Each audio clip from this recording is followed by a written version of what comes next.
សេចក្តីជូនដំណឹងលោកអ្នកអាចយកម៉ាស៊ីន DTV ចាស់ៗឬខូចនិងម៉ាស៊ីនកែរណបគ្រប់ប្រភេទមកបដូរយកម៉ាស៊ីន DTV HD តាមរយៈតំណែងចែកចាយទូទាំងប្រទេសដោយការថែមលុយក្នុងតម្លៃពិសេសដល់ខែតុលាឆ្នាំ2020នេះតទៅសេចក្តីជូនដំណឹង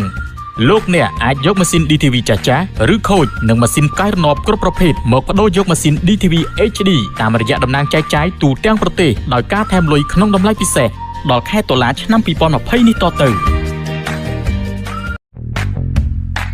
សេចក្តីជូនដំណឹងលោកអ្នកអាចយកម៉ាស៊ីន DTV ចាស់ៗឬខូចនិងម៉ាស៊ីនកែរណបគ្រប់ប្រភេទមកបដូរយកម៉ាស៊ីន DTV HD តាមរយៈតំណែងចែកចាយទូទាំងប្រទេសដោយការថែមលុយក្នុងតម្លៃពិសេសដល់ខែតុលាឆ្នាំ2020នេះតទៅ